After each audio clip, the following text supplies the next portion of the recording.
आइए हम लोग शुरू करते हैं आज के क्लास में। सबसे पहले जिस टॉपिक पर चर्चा करेंगे उसका नाम होगा रॉलेट एक्ट।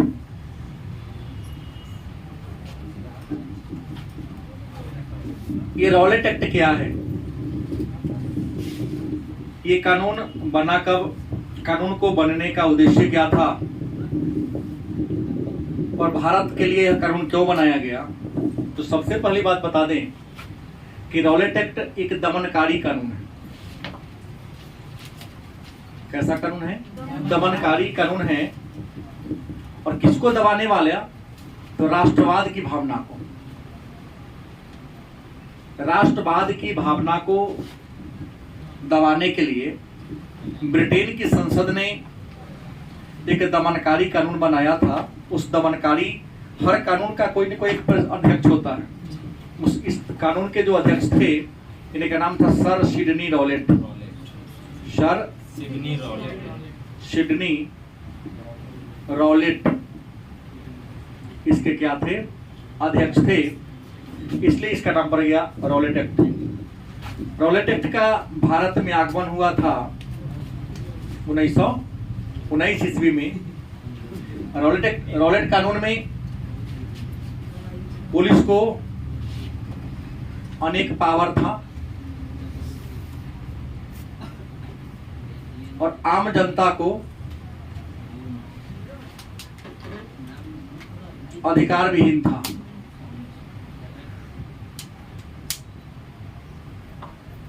आइए जानते हैं रॉलेट एक्ट है क्या। तो भारत में उठ रही राष्ट्रवाद की भावना को दबाने के लिए ब्रिटिश संसद ने एक दमनकारी कानून पारित किया। तो उस दमनकारी कानून को हम रॉलेट एक्ट या रॉलेट कानून के नाम से जानते हैं। आखिर भारत में राष्ट्रवाद की भावना तेज काहे हो गई थी? तो कल के क्लास में हमने चर्चा किया था कि अंग्रेजों ने प्रथम विश्व युद्ध में भारतीयों से इस शर्त पर सहायता मांगी थी और गांधी जी ने भी भारत के नौजवानों को यह शर्त पर सेना में भर्ती कराया था कि अंग्रेजों ने वादा किया कि युद्ध में जब हम जीत जाएंगे, युद्ध में जब हम सफलता हासिल कर लेंगे, तो भारत के लोगों को कुछ विशेषाधिकार देंगे, कुछ सुविधाएं देंगे। प्रथम विश्व युद्ध में अंग्रेज या मित्र राष्ट्र जीत गए, लेकिन वह किसी प्रकार का अधिकार या किसी प्रकार की सुविधा भारतीयों को क्या कर रहे थे? नहीं दे पा रहे। भारत के नौजवान भी आजकल के चक्कर में था कि चलो आजकल परसों क्या बरसों बीत गया, लेकिन किसी प्रकार की सुविधा नहीं मिला। तो भारत के नौजवानों में थोड़ा सा क्या आगे उग्रता आ गई। जब वादा कीजिएगा, वादा को पूरा नहीं कीजिएगा तो उग्रता तो आना तय लाजमी है। उग्रता आ गया। ये लोग धरना प्रदर्शन करना क्या कर दिया? शुरू कर दिया। छोटा मोटा तोड़ फोड़ भी करना क्या कर दिया? शुरू कर दिया। तो अंग्रेजों को लगा कि इस तोड़ फोड़ पर, आंदोलन पर लगाम लगाना क्या है? जरूरी है, क्योंकि अभी लगाम नहीं लगाएंगे तो ये हमारे लिए अभिशाप बन जाएगा। तो नौजवानों में जो राष्ट्रीयता की भावना उग्र रूप धारण कर लिया, तो उसी उग्र राष्ट्रीयता की भावना को, राष्ट्रवाद की भावना को दबाने के लिए सर सिडनी रॉलेट की अध्यक्षता में ब्रिटिश संसद ने एक दमनकारी कानून पारित कर दिया। उस दमनकारी कानून का नाम था रॉलेट एक्ट। इंडिया में आगमन इसका 1900। इस एक्ट की विशेषता थी कि इस एक्ट में पुलिस को अनेक सारे पावर थे।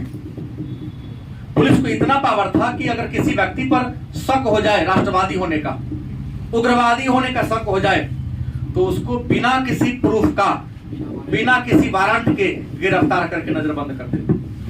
सामान्य नियम कहता है कि पुलिस किसी व्यक्ति को बिना वारंट के गिरफ्तार नहीं कर सकता। गिरफ्तारी के कारण को बताना होगा। इस बात का उल्लेख हमारे संविधान में भी है।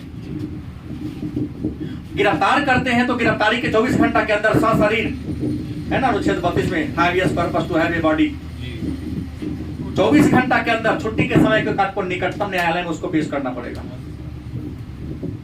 24 घंटा से देर हो गया तो देरी के कारण को भी बताना होगा। लेकिन रॉलेट एक्ट के तहत पुलिस को अनेक सारे विशेषाधिकार दिए गए। पुलिस को अगर किसी व्यक्ति पर शक हो जाए राष्ट्रवादी होने का, उग्रवादी होने का, तो बिना किसी प्रमाण के, बिना किसी साक्ष्य के उसको गिरफ्तार कर लेती, नजरबंद कर लेती। और जिस व्यक्ति को पुलिस नजरबंद कर लेती, उस व्यक्ति को अपने पक्ष में न तो बोलने का अधिकार था, न गिरफ्तारी करने के कारण को जानने का अधिकार था, न अपने बचाव के लिए, न अपने पक्ष में बोलने के लिए वकील रखने का क्या था, अधिकार था। मतलब इसका नारा क्या था, कोई अपील नहीं, कोई दलील नहीं और कोई वकील नहीं। मतलब आप अपील नहीं कर सकते कि हमको दिखाइए ना काहेला हमको गिरफ्तार किए हैं, यही नहीं कि हमको आप छोड़ दी जाके बाद गलती ना करेंगे। रिक्वेस्ट करने का ही पावर आपके पास, दलील अपन सफाई प्रस्तुत करने का भी आपको पावर। माने कोर्ट में फांसी देने वाले से भी लास्ट में पूछा जाता है कि तुम्हारी अंतिम इच्छा क्या है। क्या हलाल करने से पहले पूछता है ना तुम्हारी इच्छा अंतिम क्या है, बताओ।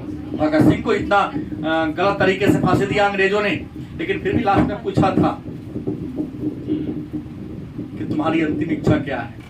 क्या कहा था कि मैं अपने माता जी से मिलना चाहता हूँ। लेकिन यहाँ ये भी नहीं था और कोई वकील नहीं, मतलब अपने बचाव में, अपने पक्ष में मुकदमा लड़ने के लिए, पैरवी करने के लिए वकील रखने का ही पावर। इसी कानून को क्या कहते हैं, क्योंकि इसमें आम जनता को कोई अधिकार नहीं था, तो गांधी ने इसे क्या कह दिया, काला कानून।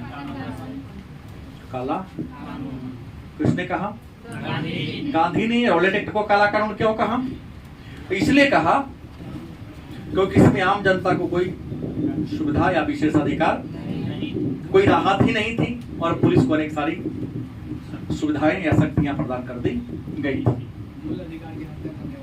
हाँ, कह सकते हैं मौलिक अधिकार को सीमित नहीं, हत्या करने वाला ही, समाप्त करने वाला ही था। इसी रॉलेट एक्ट कानून के तहत एक घटना घटी थी। घटना क्या घटी, पंजाब की कहानी मैं बता रहा हूं।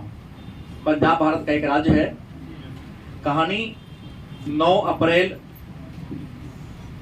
1919 की है। कब की है, बैसाखी का त्योहार था और हम लोग बैसाखी को रामनवमी मनाते हैं। मतलब उत्तर प्रदेश और बिहार में कौन त्योहार होता है गेहूं की कटाई के बाद, रामनवमी, राम जी का जन्म मनाते हैं। लेकिन पंजाब में रबी की कटाई के बाद एक त्योहार होता है, बैसाखी का त्योहार होता है, फसल की अच्छी पैदावार होने की। तो 9 अप्रैल 1919 का तारीख था। पंजाब में बैसाखी का त्योहार चल रहा था, चारों ओर मेला लगा हुआ था, लोग मेला में घूम रहे थे। इसी तारीख को पंजाब के 2 फेमस नेता थे, डॉक्टर सतपाल, दूसरा सैफुद्दीन किचलू। डॉक्टर सतपाल और सैफुद्दीन किचलू 2 फेमस कांग्रेस के नेता थे। कहां के, पंजाब के। इस समय पंजाब के जो लेफ्टिनेंट गवर्नर थे उनका नाम था जनरल आर डायर, नहीं जनरल आर डायर, और एक सैनिक कमांडर थे, नाम था जनरल ओ डायर। दोनों था, जान लीजिएगा। एक जनरल आर डायर भी था, एक जनरल ओ डायर भी था। हाँ, मजिस्ट्रेट कर सकते हैं। हाँ, गोली चलाने का आदेश दिया था general O Dyer, R Dyer ने नहीं दिया था, जनरल ओ डायर ने दिया था। तो यहां पर कहानी क्या हुई, घटना क्या घटी कि मेला में लोग घूम रहे थे, ये नेता थे, तो लोकप्रियता हासिल करने के लिए जहां भीड़ भाड़ होता है, अन्य लोग जाए चाहे न जाए, विवाद में, लफड़ा में, अब भीड़ भाड़ में नेता जरूर दिखते टीआरपी बढ़ाने के लिए। लेकिन टीआरपी वाले नेता नहीं थे, स्वतंत्रता सेनानी वाले नेता थे। तो सैफुद्दीन किचलू और डॉक्टर सतपाल को पुलिस क्या कर लिया, 9 अप्रैल को गिरफ्तार कर लिया, और गिरफ्तार करके क्या कर दिया, नजरबंद कर दिया। कहां रख दिया, ये बात की जानकारी किसी को नहीं थी। नजरबंद मैंने अपना अपना घरों में रख देना। नजरबंद का मतलब नहीं होता कि जेल में बंद कर देना। घर में हो सकता है नजर। जैसे हम लोग चल दिए यहाँ से तो हम मोबाइल छीन लेंगे, चारों से ताला वाला मार देंगे, खिड़की की बटन करके निकल जाएंगे। हाँ, आपको नहीं पता चलेगा कि हम कहाँ हैं। मोबाइल का सुधा छीन लिया क्या तो फोन करेंगे हमारा सर जी का बंद कर दे, चलेगा पता नहीं चलेगा। प्रैक्टिकल किसी भी चीजें इसी पर करता हूँ। मुस्कान पता रहेगा कि आएंगे कोचिंग। हम घोषणा कर देंगे 5 दिन कोचिंग बंद। नहीं सर, हमने कहा नजर बंद कर दिया, गलत कि सही? अब जैसे ही नजर बंद कर दिया, गांधी जी इसका विरोध किए थे, काला कानून कहे थे, गांधी को जेल में डाल दिया गया था। गांधी को भी इस समय कहां डाल दिया? जेल में बंद कर दिया गया था। थोड़ा नहीं गया था उनको कि रहेगा तो और लफड़ा करेगा। कहा अगले सवाल इनको घोषित कर दिया था अंग्रेजों ने। गांधी जेल में थे, लेकिन कांग्रेस के 2 नेता को गिरफ्तार कर लिया। तो कांग्रेस के नेता गिरफ्तार कर लिए, पंजाब में फेमस थे, तो पंजाब के लोग माने नहीं। अपने लोकप्रिय नेता की रिहाई करने के लिए, उनको जेल से बाहर लाने के लिए उन्होंने, इन लोगों ने क्या किया? 13 अप्रैल 1919 को कौन राज था? पंजाब। जिला कौन? अमृतसर। स्थान का नाम जालियांवाला बाग। रियल में कोई गार्डन नहीं था, बगीचा नहीं था। मोहम्मद जल्ली एक गरीब मुसलमान था, और जमीन था, अगल बगल में सबका घर बन चुका था, बीच में खाली जमीन था, जहां आने जाने के एक छोटा सा पतला सा रास्ता था। सबके घर बन गया, ऑलरेडी बाउंड्री बन चुका था। उस जगह के बारे में अंग्रेजों को पता नहीं था। लगभग 20,000 लोग, बहुत बड़ा था, लगभग 20,000 के आसपास लोग, छोटे बूढ़े नौजवान महिला लड़कियां इस जगह पर इकट्ठा हुए थे। ये वो आम का पेड़ था, कुआं था, वो सूखल था, पानी था ही नहीं, गोपनीय जगह था। इस जगह के बारे में सबको पता, लेकिन कहा ना मैं आपको, अपने देश में गद्दारों की कमी। यहाँ गुप्त सभा बुलाई जा रही थी कि अपने नेता की रिहाई कैसे किया जाए। इस बात की सूचना हंसराज मेहता ने किसको दे दिया? चलो डायरेक्ट को कि सर मीटिंग बुलाया है, सब नहीं कहा गद्दार की कमी नहीं। उस समय का तो ही था। इस घटना के लिए आज भी कोई अंग्रेज प्रधानमंत्री आता इंडिया में तो पहले सॉरी बोलता है जालियांवाला बाग की जगह जाके, क्योंकि भारत के इतिहास की काला दिन था। अंग्रेजों के राज के लिए भी काला दिन के समान था। बोरिस जॉनसन आके गया आता सॉरी बोलता है कि ऐसा हमको नहीं करना चाहिए था। पूरे संसार में इस घटना के लिए निंदा की गई, लेकिन ऐसा चुट्टा था अंग्रेज कि इस जनरल ओडायर को सोने की तलवार से सेनापति से इसको सम्मानित किया था। ये घटना पढ़ेंगे तो आपको पता चलता ही होगा। उसके प्रोन्नत कर दिया गया था उसके पद को। तो जनरल ओडायर को हंसराज मेहता ने जाके कह दिया कि यहाँ पर मीटिंग बुलाया है, जनरल ओडायर आया, और मान लो ये सभा है, सभा में आने जाने का एक पतला सा क्या था, रास्ता था, इसको क्या करे पुलिस के माध्यम से घेरवा दिया। बिना सूचना दिए, ये सूचना दे देता कि भाई 10 मिनट का टाइम देता हूं, सारा भाग जाओ, नहीं तो गोली चलवा देंगे। बिना सूचना दिए घेर लिया, फायर का आदेश दे दिया। लगभग 10 मिनट तक लगातार गोली चली, और 10 मिनट में 1600 राउंड गोली चली थी। कितना गोली चली? 1600 मतलब 1600 बार गोली चला। कम नहीं हुआ। खचाखच भीड़ है, निकलने का कोई रास्ता नहीं है। अचानक गोली चलने लगा, लोग में भगदड़ मच गया। कितना तो भगदड़ में लथखुड़दड़ में मर गया होगा। चलो सही, कई लोग तो प्राण बचाने के लिए कुआं में कूदा कि गोली से तो बचेंगे। हजारों की संख्या में लोग मरे थे। क्योंकि यह घटना जालियांवाला नामक स्थान पर हुई थी, इसलिए इसको हम जालियांवाला बाग हत्याकांड के नाम से जानते हैं। इस घटना के बाद पंजाब में मार्शल लॉ लागू कर दिया गया था। सैनिक शासन लागू कर दिया गया था। धारा 144 लागू कर दिया गया था। तो कहने के बाद को घटना घटावे ना, ये रहेगा तो सब भीतर भीतर रहेगा ना, 144 रुपये दोनों लगा दिया। हालांकि संसार में निंदा की गई, संसार में जहां इस घटना को जिसने भी सुना उसकी क्या किया, निंदा किया। लेकिन ब्रिटिश संसद ने जनरल ओडायर को सोने की तलवार से और सेनापति की उपाधि से क्या किया था, सम्मानित किया था।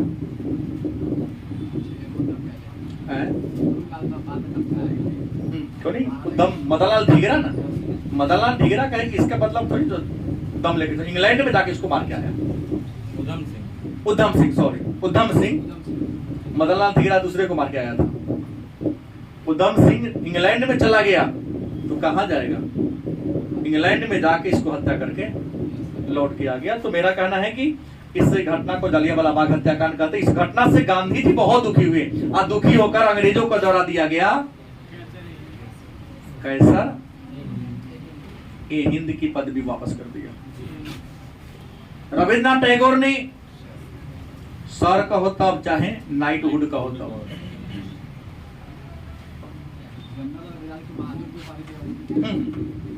सर और नाइटहुड की पदवी वापस कर दी।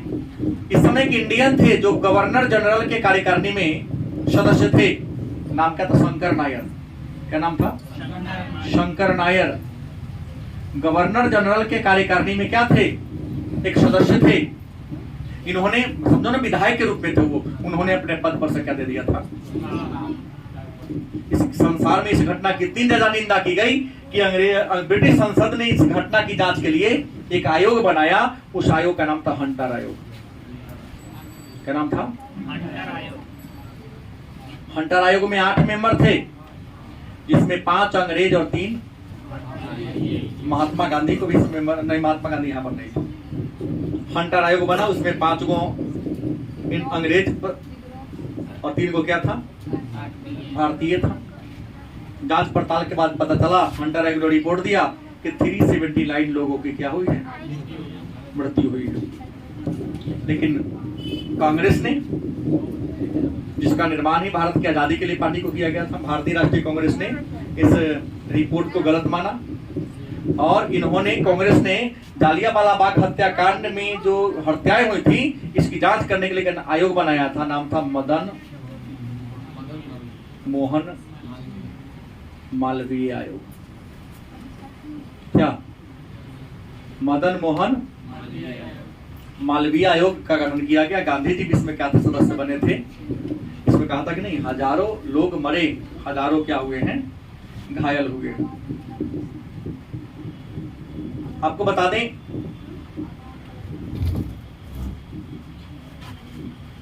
इसी को हम जालियांवाला बाग हत्याकांड कहते हैं। हालांकि जालियांवाला बाग से रॉलेट एक्ट के जैसे ही आया तब पूरे देश में क्या किया था, विरोध किया गया था। और इस देश रॉलेट एक्ट के विरोध में 30 मार्च को, रॉलेट एक्ट के विरोध में 30 मार्च को राष्ट्रव्यापी हड़ताल पर करने की घोषणा की गई थी। दिल्ली में हुआ कि मीटिंग हुआ कि 30 मार्च को संपूर्ण देश में हम लोग क्या करेंगे, तो चक्का जाम वाला कहानी करेंगे। लेकिन किसी कारण से इसका डेट को क्या कर दिया गया, बढ़ा दिया गया और यह करके कर दिया गया, ये कर दिया गया।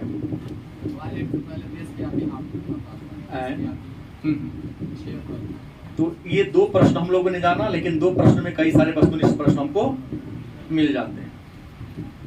एक नया प्रश्न को और चर्चा करते हैं, खिलाफत आंदोलन।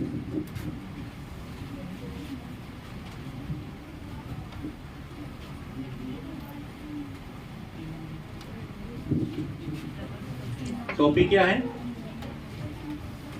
खिलाफत आंदोलन। ये आंदोलन हुआ कब था, तो 1919 में हुआ था। ये खिलाफत आंदोलन है क्या, तो आसान शब्दों में कहा जाए तो खलीफा को उसके पद पर बैठाने के लिए, खलीफा को उसकी खोई हुई प्रतिष्ठा को वापस दिलाने के लिए भारतीय मुसलमानों ने अली बंधु के नेतृत्व में, महात्मा गांधी की अध्यक्षता में एक आंदोलन चलाया। उस आंदोलन को हम, लेकिन यहाँ प्रश्न है कि मैक्सिमम लोग यहाँ ये जानते हैं कि खलीफा का मतलब होता है पहलवान, कुश्ती खेलने वाले। क्या अभिषेक? खलीफा मतलब एक सौ में बोला है आपने? नहीं सर, सही उत्तर क्या होगा? खलीफा मतलब कौन कौन बताएंगे? मात्र 1 2 3 काजल तू बताएगी? 4 2 5 6 नहीं, वो तो उतने पढ़ी थी जितना पास लेने की जरूरी था, टॉप कर गई हो गई। मोक्ष पाली 437 नंबर ला, 437 437 नंबर है इसको ना, 337 है।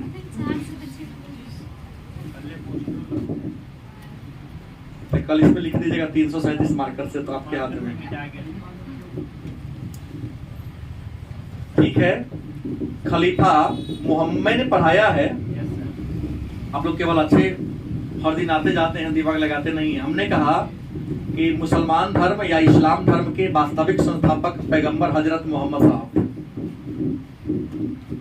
मोहम्मद साहब को अपना कोई बेटा नहीं था, उनकी एक बेटी थी, लेकिन 632 ईस्वी में उनका इंतकाल हो गया था, मृत्यु हो गई थी। तो उनके मरने के बाद उनका जो विरासत था, उनकी जो प्रॉपर्टी थी, जो उनका साम्राज्य था, उसकी देख रेख करने के लिए एक पद का सृजन किया गया। उस पद का नाम था खिल्लत। यही बात है ना? मोहम्मद साहब के मर जाने के बाद उनका जो साम्राज्य था, उन साम्राज्य के देख रेख करने के लिए एक पद का, एक कुर्सी का निर्माण किया गया। उस कुर्सी का नाम क्या था? खिल्लत। और जो व्यक्ति उस पद को स्वीकार करता, उस व्यक्ति को खलीफा कहा जाता। मतलब एक लाइन में कहा जाए तो मोहम्मद साहब के मरने के बाद इस्लाम धर्म का जो प्रधान बने, मोहम्मद साहब का जो उत्तराधिकारी बने, उसी उत्तराधिकारी को कहा गया खलीफा। ये जो खलीफा था पूरे इस्लाम साम्राज्य का, पूरे मुसलमानों का धार्मिक नेता था।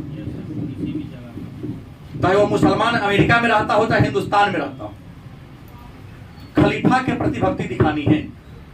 खलीफा का अपमान मतलब धर्म का अपमान हुआ, मोहम्मद साहब का अपमान हुआ, उनके विचारधारा का विरोध हुआ। प्रथम विश्व युद्ध 1914 में शुरू हुआ। लड़ाई से पहले अंग्रेजों ने मुसलमानों से वादा किया था कि आप लोग हमें युद्ध में सपोर्ट करें, सेना के रूप में आर्थिक जिस तरीका से हो हमारा क्या करें, सपोर्ट करें। युद्ध के दौरान हमें किसी प्रकार की परेशानी न करें। ना बुझे बात? तो जैसे आप सबकी बात मैं कदू, घर में बहन की शादी होती तब पिताजी पहले समझा देते कि बहन के ब्याह हो, इतने में काम चला शॉर्ट पर ना करा होते जाना, 10,000 चाहिए हमारा शॉर्ट पर खरीद देना। क्या छोटू गलती बोल रहा? पापा जी के काम है, हमारा तो नया ड्रेस चाहिए 4 गो, एगो बाराती के बेर पहनेला, एगो फिर 2 घंटा के बाद पहनेला, फिर दीदी के जोड़े जब फिर 2 नया रहते तब ना। पिताजी के हालात से कोई लेना देना नहीं। अंग्रेज कहा कि हम टेंशन में जिएंगे, आप हमको परेशान नहीं कीजिएगा, हमको सपोर्ट कीजिए, और नहीं सपोर्ट तो शांति व्यवस्था भी बना के हम लड़ाई के समाप्ति के बाद आपको कुछ सुविधा देंगे, और युद्ध के दौरान आपकी सांस्कृतिक पर, आपके धर्म पर, आपके राजनीति पर किसी प्रकार का हम कुठाराघात नहीं करेंगे।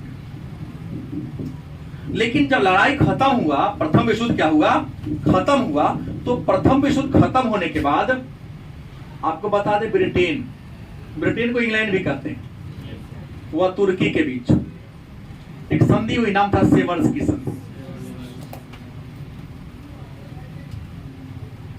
कब हुई? 1919 में सेवर्स की संधि हुई। इस सेवर्स की संधि के द्वारा जो तुर्की का जो खलीफा था, उसके सारे खलीफा के सारे अधिकार को छीन लिया, उसके साम्राज्य को तितर बितर कर दिया। मैंने पहले ही कहा, खलीफा तो इस time sir Pasha Kemal Ataturk में था। हाँ, कमाल पाशा था, लेकिन फिर भी था ना, आदमी बुरा था अलग बात, लेकिन पद बुरे आदमी को अच्छा पद मिल गया ना था।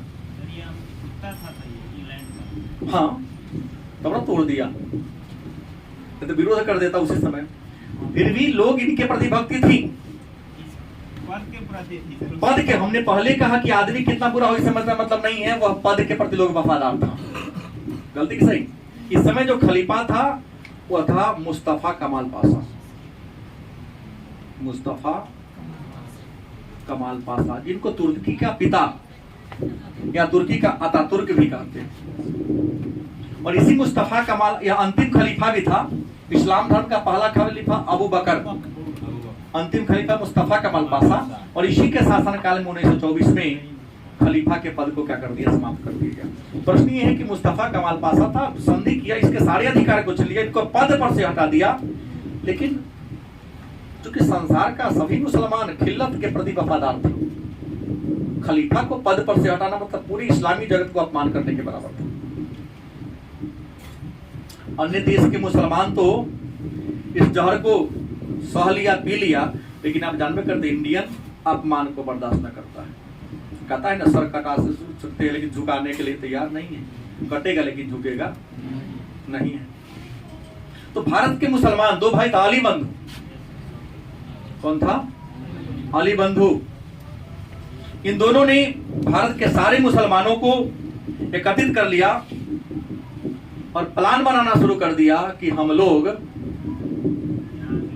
अंग्रेजों के विरुद्ध आंदोलन करेंगे और जो हमको क्षति पहुंचाया है उसका, हम उस प्रतिशोध का हम बदला लेंगे और बड़ी सम्मान से हम खलीफा को पुनः पद पर क्या करेंगे, बैठाएंगे। आंदोलन को चलाने के लिए भारतीय मुसलमानों ने 23 नवंबर 1919 को 23 नवंबर 1919 को नई दिल्ली में, या सीधे कहते दिल्ली में, अखिल भारतीय खिलाफत कमेटी का गठन किया। अखिल भारतीय खिलाफत कमेटी का क्या किया, गठन किया। अधिवेशन हुआ और इस अधिवेशन का अध्यक्ष कौन बने, गांधी बने। और इस अधिवेशन में तय किया गया कि हम लोग ब्रिटिश सरकार के सामने 3 को डिमांड रखेंगे। कितने डिमांड? अगर ब्रिटिश सरकार हमारे तीनों डिमांड को क्या करती है, पूरा करती है, स्वीकार कर लेते तो हम लोग साथ हो जाएंगे, लेकिन स्वीकार नहीं करती है तो हम लोग चरणबद्ध तरीके से आंदोलन करेंगे। ब्रिटिश सरकार के सामने गांधी जी 3 को डिमांड रखा। गांधी जी इसलिए जुड़ गए क्योंकि अंग्रेजों ने हिंदू और मुसलमान को भड़का दिया था। गांधी को लगा कि हम सपोर्ट करेंगे तो हिंदू और मुसलमान में क्या एकता आ जाएगी। 3 मांग था। पहला डिमांड था कि तुर्की के खलीफा के पद को यथावत रखा जाए, तोड़ा नहीं जाए। व्यक्ति कौन बैठेगा वो बाद में तय होगा, लेकिन पद हटेगा। दूसरा, जजीरतुल अरब, एक धार्मिक केंद्र है मुसलमानों का, अरब में ही है। जजीरतुल अरब जो इस्लाम का धार्मिक केंद्र था, अंग्रेज अपना कब्जा में कर लिया था। सीधा कहा कि नहीं, वो मुसलमानों के कब्जा में दिया जाए। तीसरा, खलीफा को यह पावर मिले कि मुसलमानों का जो धार्मिक केंद्र है वह क्या करे, उसकी रक्षा करे। सारे नेताओं ने इसको सपोर्ट कर दिया। कांग्रेस ने भी कहा कि नहीं, डिमांड तो क्या है, सही है। गांधी ने भी कह दिया ये सही है। राम गोपाल शर्मा जैसे कांग्रेस के बड़े बड़े नेता सबने इस डिमांड को क्या किया, सही ठहराया। लेकिन अंग्रेजों ने सारे अधिकार बात को मानने से क्या कर दिया, हटा दिया। तो सीधा था कि हम, पाशा तो हमारा आदमी है, पाशा रियल में अंग्रेज का आदमी था। इनसे पहले मीटिंग हो गई थी कि तुम्हारे बाद पदे नहीं रहेगा, हमको जैसे होगा इस्लाम को अपना हिसाब से क्या करेंगे, हम घुमा फिरा कर सकते हैं। अंग्रेज माना नहीं और इसी आधार को मानकर भारत के मुसलमानों ने गांधी जी की अध्यक्षता में खलीफा को उनके पद पर बैठाने के लिए आंदोलन शुरू कर दिया। नाम था खिलाफत। शॉर्ट शब्दों में समझना है कि खलीफा को उनके पद पर बैठाने के लिए उनकी खोई हुई प्रतिष्ठा को, जो प्रतिष्ठा सेवर्स की संधि की तरह तोड़ दिया गया था, भारत के मुसलमान अली बंधु के नेतृत्व में गांधी जी की अध्यक्षता में एक आंदोलन चलाया। नाम था खिलाफत आंदोलन। यह आंदोलन 1919 में हुआ। ठीक है। अब अंग्रेज ने इस शर्त को भी क्या किया, नहीं माना। तो यहां पर एक नया बात मैं आपको बताने जा रहा हूं। आज का लास्ट टॉपिक भी यही होगा, असहयोग आंदोलन। असहयोग आंदोलन 1920 में हुआ। अ मतलब न, सहयोग माने सहायता, नहीं सहायता करने वाला आंदोलन। गांधी जी अंग्रेजों के प्रति प्रारंभ में सकारात्मक विचारधारा रखे हुए थे, नहीं? हाँ, अंग्रेजों के प्रति क्या इनकी भक्ति थी कि बार बार नहीं कहेंगे, चार्ज होने के बाद भी नहीं होता। एक बार विश्वास जिस पर जम जाए बार बार धोखा दे, लेकिन विश्वास होता ना ठीक, हमसे कुछ भूल हो गई होगी। अफ्रीका में धोखा दिया, फिर भी सपोर्ट किए वहां इंडिया में आने के बाद। लेकिन इतना बार गांधी ने अंग्रेजों का साथ दिया, इतना बार सपोर्ट किया, लेकिन फिर भी अंग्रेजी में कहता ग्रीन मैंगो मैन, ना बुझे बात? बुझ गए। बुरा इंसान था, नहीं समझे तो हम क्या करें। अंग्रेजी एगो याद आवे करता है। गांधी का अंग्रेजों के प्रति मोह भंग हो गया और गांधी ने यह तय कर लिया कि अब अंग्रेजों का सहयोग करना, अंग्रेजों को हेल्प करना मेरे बस की बात नहीं है, क्योंकि मैं उसे जितना हेल्प करता हूं वह मेरे ऊपर उतना ही हावी होते जा रहा है। गांधी जी 1920 ईस्वी में कांग्रेस का नागपुर में विशेष अधिवेशन बुलवाया। आजादी की लड़ाई के दौरान सबसे ज्यादा महत्वपूर्ण अगर कोई पार्टी ने निभाई थी तो वह थी कांग्रेस। अंग्रेजों के प्रति जब गांधी जी का मोह भंग हो गया तो कोई काम अकेला नहीं होता है, समूह चाहिए काम करने के लिए। गांधी जी के मन में बात आ गया, मोह भंग हुआ कि अंग्रेज हमारे भारत पर इसलिए राज कर रहा है कि हम अंग्रेजों का क्या कर रहे हैं, क्या कर रहे हैं। अगर सहयोग में अ जोड़ दे, माने असहयोग कर दे तो इंडिया से अंग्रेज आज के आज क्या हो जाएगा, भाग जाएगा। क्योंकि फ्रांस के एक राजा थे नेपोलियन बोनापार्ट, जिन्होंने कहा था इंग्लैंड बनियों का देश है। इंग्लैंड बनियों का क्या है, कौन कहा? अब बनिया की खासियत क्या है? हर कुछ में फायदा देखता है। फायदा देखता है, बाजार में तब तक रहेगा जब तक उसका सामान बिकेगा। सामान की बिक्री बंद, बाजार छोड़ के वह क्या हो जाएगा, भाग जाएगा। बनिया किसी से दुश्मनी नहीं बोलता है। बहुत पहले चीन की औकात नहीं है इंडिया से लड़ने की। 48,000 करोड़ का कारोबार है उसका। भारत के लोग चाह ले तो चीन को एक साल में बर्बाद कर सकता है। नहीं, आज भारत का चीन का सबसे बड़ा व्यापारिक साझेदार इंडिया ही। 48,000 करोड़ कम नहीं होता है। एक बार क्विट करेगा तो नया सदस्य को बाजार खोजना उसके लिए क्या हो जाएगा, मुश्किल हो जाएगा। धन्यवाद देना चाहिए भारत के नौजवानों को, खास करके बिहार यूपी के नौजवानों को, चीन को। उसके सामान को हम लोग रस्तों पैरों पर से खरीद लेते हैं। देखा कि 48,000 करोड़ का कारोबार है, चोरा के कितना होगा हम नहीं जानते। जो रोड पर पटक पटक के टॉर्च बेचता है ना, वो चोराइए के ना होता है कारोबार। 30 रुपए लाइट पटक के देखिए, फोड़ के देखे नहीं टूटेगा, लेकिन ओकरा हाथ से नहीं टूटता, आपके हाथ से टूट जाएगा घर आने के बाद। घर आने के बाद उस समय आप ही पटकोगे तो उतना देर का मंत्र उसमें रहता है। इंग्लैंड को बनियों का देश कहा। बनिया को भगाने का आसान तरीका उसका सामान खरीदना छोड़ दो, उसके दुकान पर जाना क्या कर दो। तो गांधी ने देखा कि अभी जो भी आंदोलन चला रहे हैं, जैसे पहले जब मोबाइल था ना 10 रुपया का 20 रुपया का टॉपअप कराना पड़ता था, कंपनी ने लाइफ टाइम करा दे। जैसे मेरे पास एक जियो का सिम है, कुछ लोगों का वह नंबर पता है, क्योंकि हमारे अंदर कोई गोपनीयता नहीं है। 2 साल हो गया पैसे नहीं भरा रहा हूँ। एक बार फोन आकर धमकी दिया कि आपका सिम बंद कर दूंगा। मैं आ रहा हूँ तुम्हारे ऑफिस में, तुम्हारी औकात है तो बंद करके दिखाओ। लाइफ टाइम का परिभाषा क्या होता है जी? हम जब तक जिंदा रहेंगे सिम हमारा चालू रहेगा। तुम्हारा हिम्मत है बंद कर, तब रिक्वेस्ट करता है, सर करा लीजिए, नहीं इतना मन होगा आएगा पैसा तो करेंगे। लाइफ टाइम का यही परिभाषा होता है कि जब तक हम उसका यूज करेंगे, हम नहीं बंद करें, तोड़े नहीं तो लेवन सिंह का रहेगा, वो चालू रहेगा। नहीं तो लाला दादागिरी कर रहा है कम्युनिकेशन कंपनी वाला। 28 दिन का 1 महीना, 24 दिन का 1 महीना बना दिया है। यही पर हम तो अड़े हुए, महीना होते जा रहा है। और हमारी सरकार भी यहाँ कान में तेल रख के सुतल है। सरकार को पहले पहुंच जाता है। क्योंकि सरकार को उसमें से 2 दिन वाला जो बचता है ना, उसको 80% मिल जाता है पहले। कितना बचा फिर कुछ ले लो। तो कांग्रेस की एक विशेष अधिवेशन कहाँ बुलाया गया? नागपुर में। अध्यक्ष कौन थे? लाला लाजपत राय। और इस विशेष अधिवेशन में असहयोग आंदोलन के रूपरेखा को पेश किया गया। गांधी ने कहा कि हम एक ऐसा आंदोलन चलाना चाहते हैं, इसका रूपरेखा, इसका कार्यक्रम ये होगा।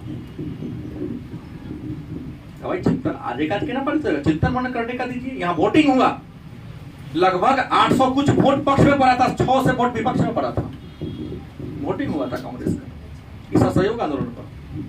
इस असहयोग आंदोलन को पारित कर दिया गया लोगों ने, तो मोहम्मद अली जिन्ना और एनी बेसेंट कांग्रेस पार्टी को छोड़ दिया। बड़का नेता का नाम बोला कई लोग। हमने कहा ना कि लगभग 600 से ज्यादा लोग उस मीटिंग में आए थे जो कहा कि नहीं आंदोलन होना नहीं चाहिए, लेकिन 800 से ऊपर लोगों ने कहा कि आंदोलन होना। वही पक्ष में ज्यादा था, विपक्ष में क्या था? तो पक्ष में ज्यादा तो आंदोलन होबे करेगा। तो यहाँ प्रस्ताव को रखा गया और कांग्रेस का वार्षिक अधिवेशन दिसंबर में होता है, क्योंकि कांग्रेस पार्टी का स्थापना ही दिसंबर में हुई थी, 28 दिसंबर को। तो 1920 में ही कलकत्ता में इसकी वार्षिक अधिवेशन हुई। यहाँ पर प्रस्ताव को क्या कर दिया गया? पास कर दिया गया। और गांधी ने 1920 में प्रस्ताव पारित होने के बाद आंदोलन को क्या कर दिया? शुरू कर दिया। तो कहेंगे असहयोग आंदोलन का कारण क्या था? भाई कोई आंदोलन बिना किसी कारण का होगा? बिना कारण का आंदोलन कीजिएगा तो तुरंत आप पर शोक हो जाएगा ना। तो गांधी ने कहा कारण की क्या कमी है? पहला कारण तो है आपका सीधा 1 नंबर में रॉलेट एक्ट। क्या है? दूसरा कारण क्या है? जालियांवाला बाग हत्याकांड। तीसरा कौन है? खिलाफत का मुद्दा। और सहयोग आंदोलन शुरू करने के गांधी ने कितने कारण बताए? 3 रीजन है मेरे पास। इसका काट अंग्रेज का है तो रोक के दिखाए। तीनों कारण पर्याप्त है। यहाँ तो एक बिंदु पर लड़ाई हो जाता है, यहाँ तो 3 बिंदु मेरे पास है। गांधी के सामने आया तो इसका कार्यक्रम क्या होगा और सहयोग आंदोलन का। तो गांधी ने कहा कि 2 प्रकार के कार्यक्रम होगा। कार्यक्रम को शुरू करने से पहले सिद्धांत की मैं बता दूं कि असहयोग आंदोलन का सिद्धांत क्या होगा? तो सत्य, अहिंसा। क्या था? गांधी के जीवन का दर्शन था सत्याग्रह।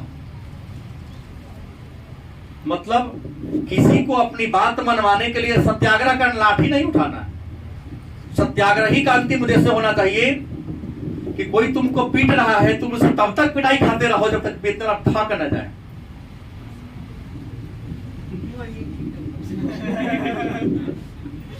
जैसे हमारे मजबूत आदमी होगा तब ना अब पिट्ठी पर तकिया बन जाएगा। आंदोलन क्यों करेगा? हमारे जेपी साहब ने क्या कहा कि आंदोलन करना सबकी पास की बात नहीं है। आंदोलन में जाओगे तो गोली भी खाना पड़ेगा, लाठी सहना पड़ेगा, जेल में जाना पड़ेगा। इतना सहने की करेजा में दबाए तो आंदोलन करो, ना तो घर में बैठो। 74 उन्होंने कहा था जितना तो चिल्ला रहे हो ना, हम आंदोलन में तब लेंगे जब इतना स्वीकार को, क्योंकि आंदोलनकारी को, क्रांतिकारी को जेल घर जैसा लगना चाहिए। जेल से डर तुम्हारे मन में ना हो, गोली का, प्राण का भय तुम्हारे मन में ना हो, केवल एक ही हो, देशभक्ति हो। आजकल का नेता देखता है पुलिस उधर से आ रहा है, इधर से पड़ा है। आजकल के नेता समय पर इसलिए नहीं आते भाई, डर। जो ईमानदार आदमी होगा उसको फलाने जगह है। 90% लोग झूठ बोलता है क्योंकि 90% फ्रॉड आदमी। समय से जाएगा तो कुछ घटना हो सकती है। तो भाई गलत करते क्यों हो कि घटना तो बरसत हो जाएगी। सही करो ना। तो मैंने कहा कि सत्याग्रह, गांधी ने कहा था कि सत्य के लिए रिक्वेस्ट करना है, सत्य के लिए आग्रह करना है। ना मैं तो गोठ हल्का छोड़ दीजिए। बात समझ गए? सच्चाई के रास्ता को छोड़ना नहीं है और अहिंसा, हिंसा वाला रास्ता को नहीं अपनाना। अहिंसा। आंदोलन करेंगे, रोड पर खड़ा रहेंगे, लाठी लेके खड़ा न रहेंगे, सीधे हाथ खड़ा रहेंगे।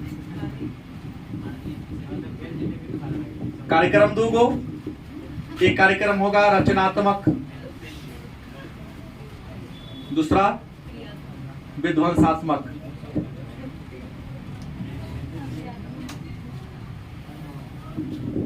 रचनात्मक कार्यक्रम में क्या होगा?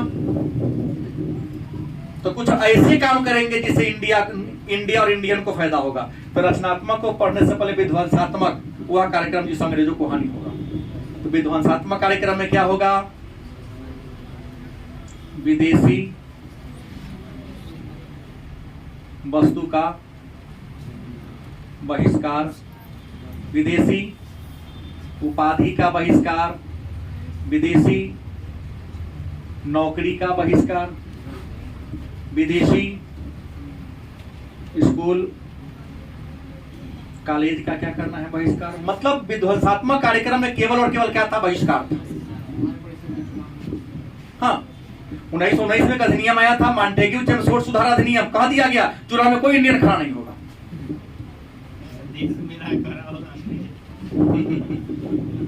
चुनाव का बहिष्कार किया था इसने 1919 के अधिनियम के द्वारा। इंडिया में 1921 में चुनाव हुआ था पहली बार। विधान परिषद और विधानमंडल का गठन किया गया था, लेकिन इंडियन ने विरोध किया था, चुनाव में हिस्सा नहीं लिया था। तो विदेशी वस्तु का बहिष्कार करना है, विदेशी उपाधि को त्याग देना है, नौकरी को नहीं करना है, स्कूल कॉलेज में नहीं पढ़ना है। गांधी के कहने पर हजारों की संख्या में, हम कुछ का नाम ले रहा हूं, भगत सिंह, चंद्रशेखर आजाद, सुभाष चंद्र बोस, प्रफुल्ल चाकी जैसे, प्रफुल्ल चाकी नहीं थे यहाँ पर, वो तो पहले ही मर चुके थे, चाकू मार के मर गए थे। बहुत सारे क्रांतिकारियों ने पढ़ाई लिखाई क्या कर दिया? छोड़ दिया। जयप्रकाश नारायण भी इस समय पढ़ाई छोड़े थे, सुभद्रा कुमारी चौहान भी।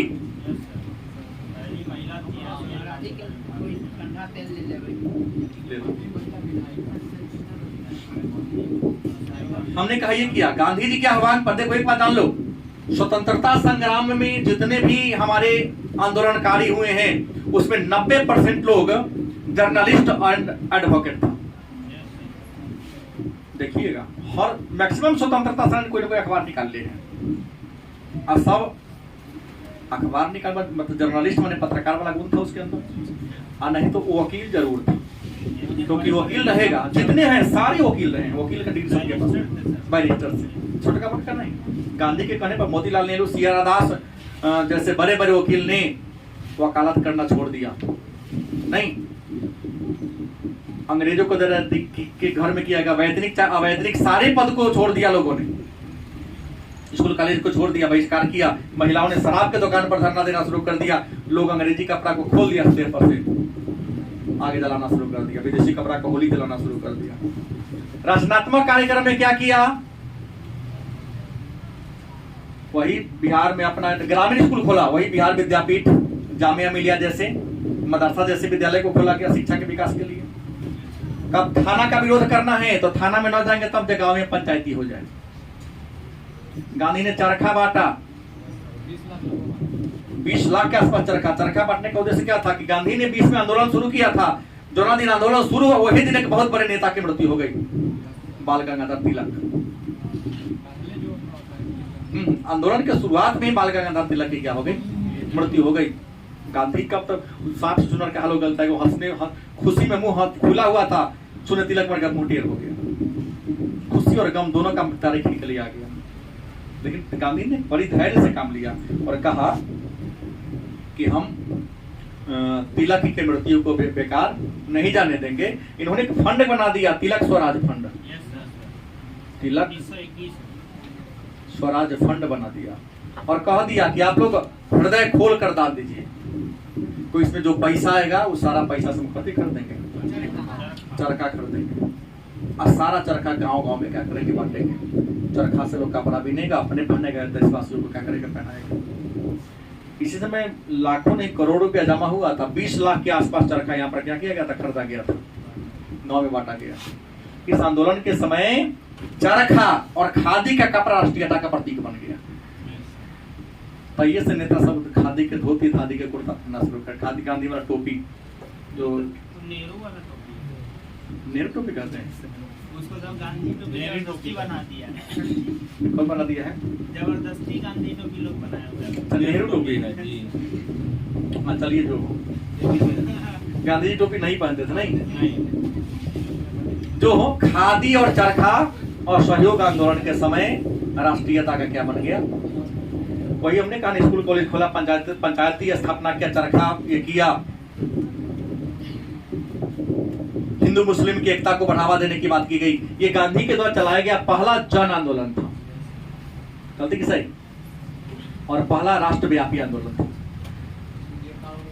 क्योंकि अभी तक जो भी आंदोलन चला था वो क्षेत्रीय आंदोलन था, ये पूरी राष्ट्र में व्यापी आंदोलन था।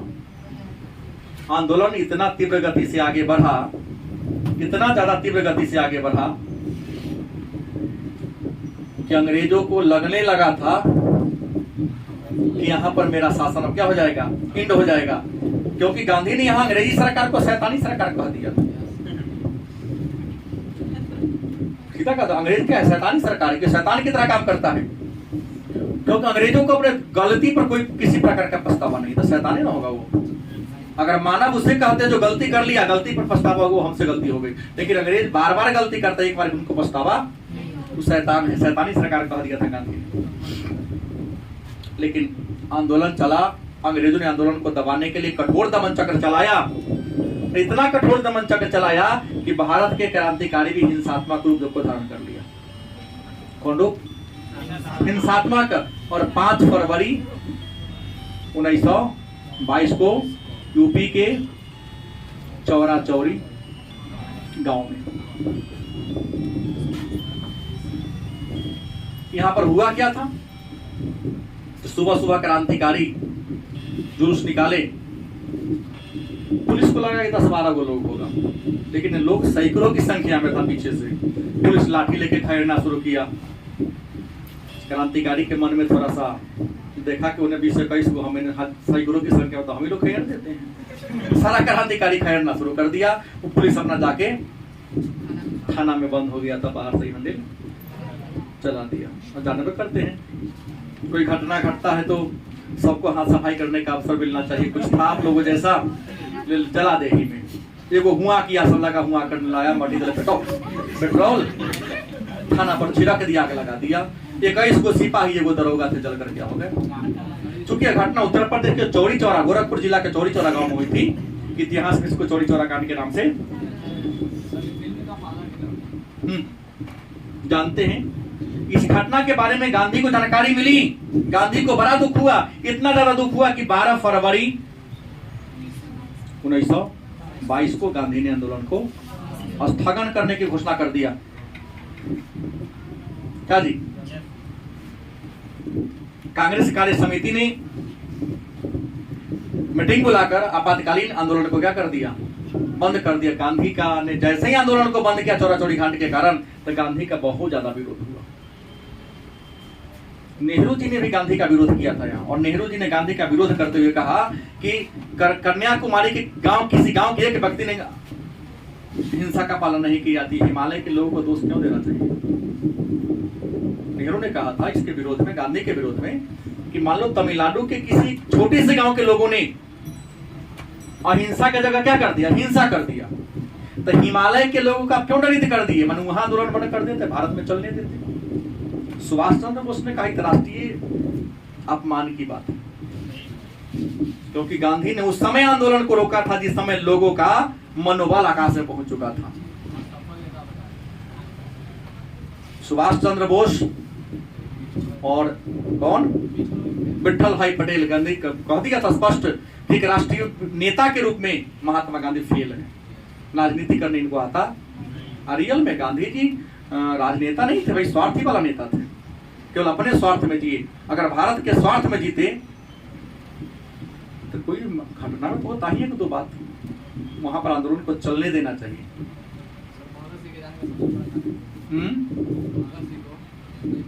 भगत सिंह के फांसी के लिए में तो सबसे बड़ा जिम्मेवार केवल गांधी, दूसरा कोई नहीं,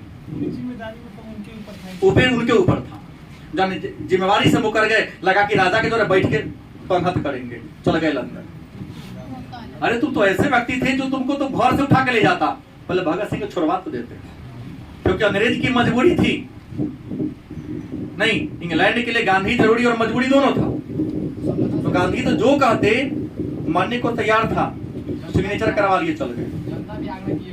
क्योंकि गांधी जान रहे थे कि अंग्रेज कितना गद्दार है, कितना धोखा दिया इनको बार बार, लेकिन फिर उसके बाद में क्या हो गए, उनके मन में यही था कि सब बाहर रहेगा ना तो हमारा जो राष्ट्रपति वाला पदवी है दबेगा।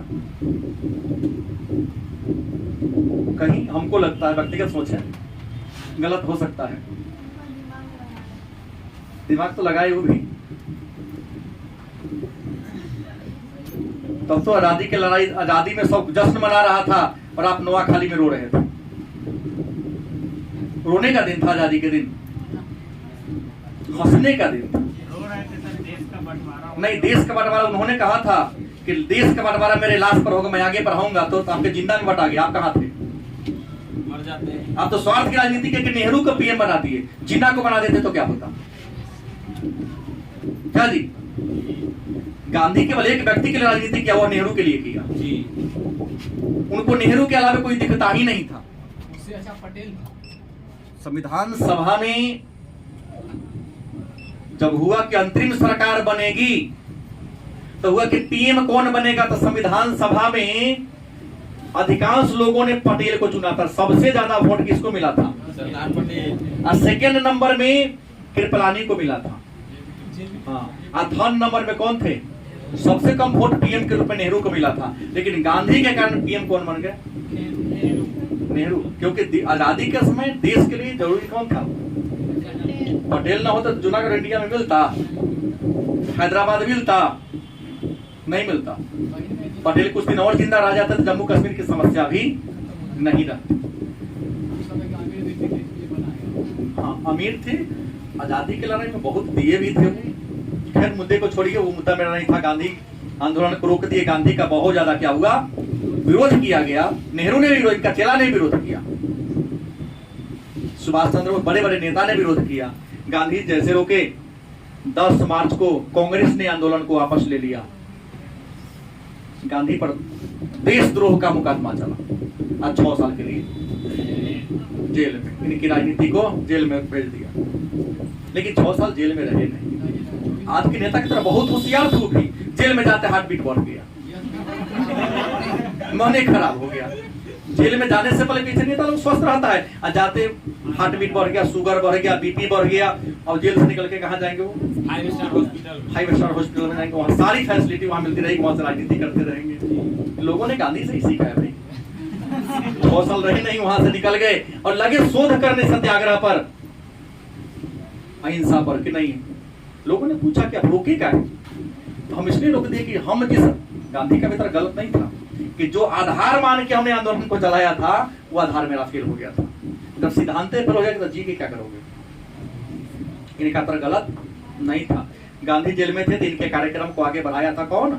शियारदास और मोतीलाल नेहरू स्वराज पार्टी के माध्यम से। लेकिन कहिएगा सर इसका प्रभाव क्या पड़ा? एक बात है कि पहला प्रभाव यह क्या, हिंदू और मुस्लिम एकता देखने को मिली इस आंदोलन में। दूसरा प्रभाव यह आया कि लोगों के मन से अंग्रेजों के प्रति डर खत्म हो गया।